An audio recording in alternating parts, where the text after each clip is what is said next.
नमस्कार, मी गुरुराज. न्यूज अनकटच्या बातमीपत्रात आपलं स्वागत. न्यूज अनकटच्या प्रेक्षकांना भाऊबीजेच्या खूप खूप शुभेच्छा.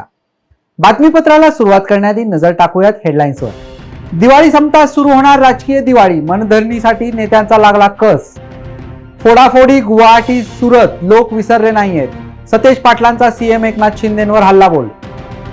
बोरिवलीत गोपाळ शेट्टी माघार घेणार का? फडणवीसांच्या भेटीनंतर संभ्रम कायम. आणि अदानी पॉवरने बांगलादेशचा अर्धा वीज पुरवठा रोखला. घरांपासून कंपन्यांपर्यंत बत्ती गुल झाली. आता पाहूयात बातम्या विस्ताराने.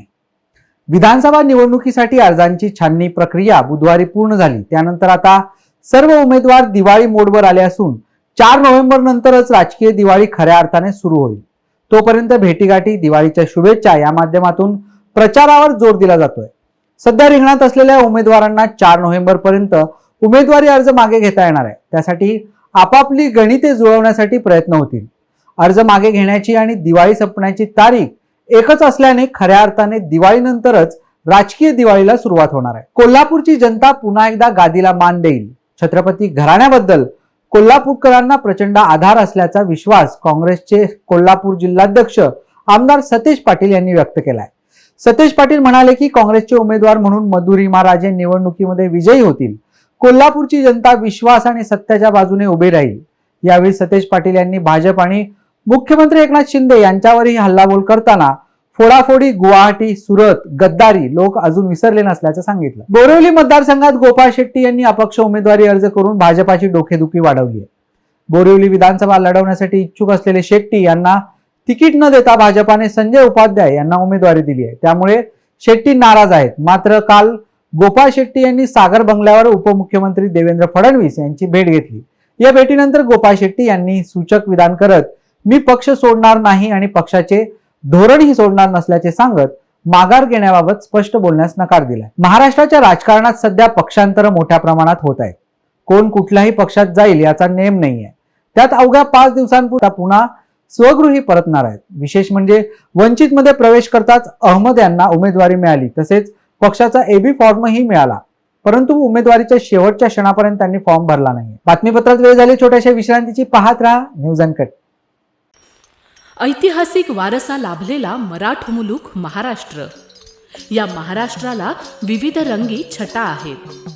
साहित्य, कला, पर्यटन, नृत्य, भाषा, संत परंपरा अशा विविधतेने तो नटलेला आहे. हीच गौरवशाली विविधता जपत सुवरंग मराठी केवळ महाराष्ट्राच्या सांस्कृतिक संहितेपुरते मर्यादित न राहता समकालीन नवकल्पनांवर आधारित कार्यक्रमांद्वारे मराठी मनोरंजन विश्वात स्वतःची एक अनोखी जागा निर्माण करत आहेत.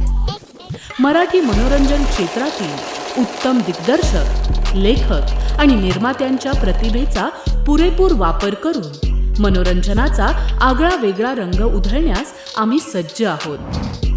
स्वरंग मराठीचे उद्दिष्ट मराठी मनोरंजन क्षेत्रामध्ये मनोरंजनाची वहिवाट सोडून, रूढीवादी पद्धती तोडून मनोरंजनाचा समृद्ध अनुभव प्रदान करून देण्याचा आहे. म्हणूनच यात विविध पद्धतीचे मनोरंजक आणि माहितीपूर्ण कार्यक्रम स्वरंग मराठीवर बघता येतील. शेवटी एकच, धकाधकीच्या जीवनात धांगडधिंगा करण्यापेक्षा बसूया, हसूया, गाऊया, जगूया. नाती गोती श्रावण मोती गावामधले जिवंत रंग. नाती गोती श्रावण मोती गावामधले जिवंत रंग. चला जोडूया, चला पाहूया, जशी संस्कृती तसा स्वरंग. विश्रांतीनंतर पाहूयात उर्वरित बातमीपत्र. दिवाळीच्या शुभमुहूर्तावर काल कोल्हापूर कृषी उत्पन्न बाजार समितीत गुळाचे सौदे सुरू करण्यात आले. 3.5 मुहूर्तांपैकी एक मुहूर्त असलेल्या दिवाळी पाडव्याच्या मुहूर्तावर गुळाला 5,600 रुपये इतका उच्चांकी दर मिळाला. जवळपास 100 गाड्या गुळ काल पहिल्या दिवशीच बाजार समितीत दाखल झाला.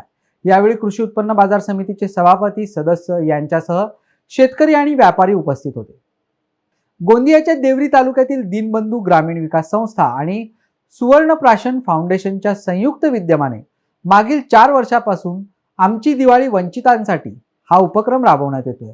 यावर्षी या उपक्रमासाठी सालेकसा तालुक्याच्या अतिसंवेदनशील पत्राटोला गावाची निवड करण्यात आली असून 37 घरांची लोकवस्ती असलेल्या पत्राटोला गावातील लोकांना दिवाळीचा फराळ, नवीन कपडे, लहान मुलांना शैक्षणिक साहित्य वितरित करण्यात आले. दिवाळीनिमित्त नवीन कपडे मिळाल्याने लहानग्यांच्या चेहऱ्यावर हास्य फुलल्याचं यावेळी पाहायला मिळालं. भाऊ, काय सांगाल, आज आपली दिवाळी वंचितांसाठी हा कार्यक्रम घेण्यात आलेला आहे. कुठल्या गावामध्ये आज आपण आले होते? काय साहित्यांचं या ठिकाणी वाटप करण्यात आलेलं आहे? आमची दिवाळी वंचितांसाठी दीनबंधू ग्रामीण विकास संस्था आणि सुवर्णप्राशन फाउंडेशनच्या वतीनं सातत्यानं हा 5वा वर्ष आहे आमची दिवाळी वंचितांसाठी साजरी करण्याचा. आणि ह्या वर्षी आम्ही सालेकशा तालुक्यातील पत्राटोला ह्या ठिकाणी आमची दिवाळी वंचितांसाठी साजरी करण्यासाठी आलेलो आहोत. आमचा अनुभव असा आहे की जरी आपण प्रगत समाजामध्ये वावरत असलो तरी दूरदराजच्या खेडोपाड्यांमध्ये जे अतिशय दुर्गम भाग आहेत त्या ठिकाणातील ग्रामीण व्यवस्थेतील जी आर्थिक घडामोड आहे त्या गरीब कुटुंबांसोबत आपण दिवाळी साजरी केली पाहिजे ह्या संकल्पनेवर आधारित हा कार्यक्रम, ज्यामध्ये आम्ही विद्यार्थ्यांना लेखन साहित्य, लहान मुलांना कपडे, त्याचप्रमाणे गरजू कुटुंबांनाही कपडे आमच्या मित्रपरिवाराच्या माध्यमातून देण्याचं काम, फराळाच्या सोबतीनं एक आनंदमय दिवाळी सगळ्यांशी व्हावी अशा ग्रामीण भागामध्ये येऊन हा सातत्याने आम्ही उपक्रम राबवत आहोत. ह्यामध्ये जे मित्रपरिवार आम्हाला आर्थिक वस्तुरूपात मदत करतात त्या सर्व मित्रपरिवारांच्या वतीने आम्ही पुढाकार घेऊन हा कार्यक्रम आयोजित करत असतो. त्याचाच एक भाग आज आपण ह्या पत्राटोला या ठिकाणी आहोत. ज्या मान्यवरांनी ह्या कार्यक्रमासाठी आम्हाला मदत केली त्यांचे मी ह्या ठिकाणी मनपूर्वक आभार व्यक्त करतो. पत्राटोल्याच्या ग्रामवासियांसोबत घालवलेला हा दिवाळीचा क्षण अतिशय आनंदाचा आहे आणि हा आयुष्यामध्ये ऊर्जा देणारा काळ आहे आणि यांचे आशीर्वाद आमच्या सर्व मित्रपरिवाराला मिळतील आणि यांची आनंदमय दिवाळी होईल अशी अपेक्षा दीनबंधू ग्रामीण विकास संस्था आणि सुवर्णप्राशन फाउंडेशनच्या वतीनं करतो. धन्यवाद. दक्षिण मुंबईचे खासदार अरविंद सावंत यांनी शिवसेना शिंदे गटाच्या नेत्या शायना एनसी यांच्या विरोधात केलेल्या वक्तव्याबद्दल त्यांची माफी मागितली आहे. अरविंद सावंत यांनी आपल्याला इम्पोर्टेड माल म्हटलं असल्याची तक्रार शायना एनसी यांनी पोलिसात केली होती. त्यानंतर मी माझ्या आयुष्यात कधीही महिलांचा अपमान केला नाही असं स्पष्टीकरण देत अरविंद सावंत यांनी माझ्या वक्तव्यामुळे कोणाचे मन दुखावले असेल तर मी माफी मागतो असं म्हटलंय. विधानसभा निवडणुकांची रणधुमाळी सुरू असून महाविकास आघाडी आणि महायुतीमधील काही मतदारसंघामध्ये बंडखोरी केलेल्या नेत्यांना अर्ज मागे घेण्यासाठी समजावले जाते. दरम्यान सांगली जिल्ह्यातील महायुतीला मोठा दिलासा मिळालाय. शिराळा विधानसभेतील भाजपाचे नेते सम्राट महाडिक यांनी अर्ज माघार घेण्याचे जाहीर केलंय. बातमीपत्रात वेळ झाली छोट्याशा विश्रांतीची. पाहत राहा न्यूज अनकट.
विश्रांतीनंतर पाहूयात उर्वरित बातमीपत्र.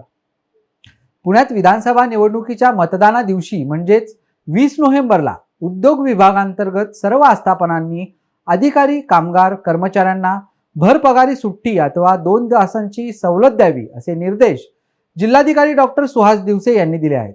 या संदर्भात उद्योग, ऊर्जा, कामगार आणि खनिकर्म विभागाने परिपत्रक जारी केल्याची माहिती देखील डॉक्टर दिवसे यांनी दिली आहे. छत्रपती शिवाजी महाराजांच्या इतिहासाचं जतन करण्यासाठी कोल्हापुरातील साठमारी फ्रेंड सर्कलच्या तरुणांनी यंदा आकर्षक अशी विशाळगड किल्ल्याची प्रतिकृती बनवली आहे. शिवभक्तांनी या किल्ल्याच्या 2 प्रतिकृती बनवल्या असून जुना विशाळगड आणि सद्यस्थितीतील विशाळगड अशा या 2 प्रतिकृतीमधून किल्ला साकारलाय. किल्ल्यावर अनावश्यक बांधकाम होत आहे. पार्ट्या होऊन त्याची झालेली दुरावस्था दाखवण्याचा प्रयत्न साठमारी फ्रेंड सर्कलच्या वतीने करण्यात आलाय. नमस्कार. माझं नाव प्रथमेश किरण अतिग्रे. मी एक साठमारी फ्रेंड सर्कलचा कार्यकर्ताच आहे. यावर्षी आम्ही एक विशाळगड केलेला आहे. तर विशाळगडच नाही तर विशाळगड 2 प्रतिकृती विशाळगडाची केलेली आहे. एक शिवकालीन विशाळगड आणि एक सध्या स्थितीला अतिक्रमणाने वेढलेला विशाळगड, असे 2 प्रतिकृती केलेल्या आहेत. आमचे हे किल्ला करण्याचं 12वं वर्ष आहे. आम्ही गेली 11 वर्षे फक्त किल्ल्यातला इतिहास लोकांपर्यंत पोहोचवण्याचा प्रयत्न करत होतो. यावर्षी आम्ही इतिहास फक्त दाखवण्याचा नाही तर इतिहास तो वाचवण्याचा प्रयत्न आम्ही यावर्षी केलेला आहे. दरवर्षीप्रमाणे यावर्षी पण आम्हाला प्रेक्षकांचा उत्कृष्ट प्रतिसाद मिळत आहे. पण यावर्षी आम्हाला फक्त गडांमधून एक संदेश द्यायचा होता की गड हे आपले सह्याद्रीतली एक महाराजांची एक दिलेली देणगी आहे, ती फक्त आपल्याला जपणं गरजेचं आहे. जे लढणारे मावळे होते महाराज ते लढले, फक्त आपल्याला ही गोष्ट सगळ्यात जपायची आहे. ते पण आपल्याला आता जमत नाही. त्यामध्ये आता इकडे बघितला तर तुम्ही शिवकालीन विशाळगड केलेला आहे. आम्ही शिवकालीन काळात ज्या ज्या वास्तू होत्या त्या सर्व आम्ही दाखवण्याचा पूर्णपणे प्रयत्न केलेला आहे. जो विशाळगड होता आधीचा, तो विशाळगड कसा स्वच्छ आणि जे वास्तू होत्या त्या सगळ्या व्यवस्थित होत्या आणि विशाळगड होता तो एक राजधानी राहिली होती विशाळगडाची. आणि आत्ताची जी परिस्थिती आहे तिथे फक्त अतिक्रमण 150+ अतिक्रमणे तिथं वाढलेले आहेत. त्यामध्ये आता आपल्या वास्तू काही राहिलेल्या नाहीत आणि तटबंदी पण सगळ्या पडझड झालेल्या आहेत. अदानी पॉवरची उपकंपनी असलेल्या अदानी पॉवर झारखंड लिमिटेडने 84.6 दशलक्ष डॉलर्सच्या थकीत बिलामुळे बांगलादेशला होणारा वीज पुरवठा निम्म्यानं कमी केलाय. बांगलादेशातील वृत्तपत्र डेली स्टारच्या वृत्तानुसार पॉवर ग्रीड बांगलादेश PLCच्या आकडेवारीनुसार अदानी समूहाच्या वीज प्रकल्पानं पुरवठा कमी केल्यामुळे 1600 मेगावॅटपेक्षा जास्त विजेचा तुटवडा आता सध्या जाणवत आहे. जम्मू काश्मीरमधील अनंतनाग जिल्ह्यात शनिवारी सुरक्षा दल आणि दहशतवाद्यांमध्ये चकमक होऊन त्यात 2 दहशतवादी ठार झाल्याची माहिती सुरक्षा दलाच्या अधिकाऱ्यांनी दिली आहे. दक्षिण काश्मीर जिल्ह्यातील शांग्स लार्नू भागातील हलकन गलीजवळ ही चकमक झाली आहे. सुरक्षा दलांसोबत झालेल्या या चकमकीत 2 दहशतवादी ठार झाले असून ते कोणत्या दहशतवादी गटाचे सदस्य होते हे मात्र अद्याप समजू शकलेले नाहीये. वेळ झाली या बातमीसह या बातमीपत्रात इथेच थांबायची. पाहत रहा न्यूज अनकट.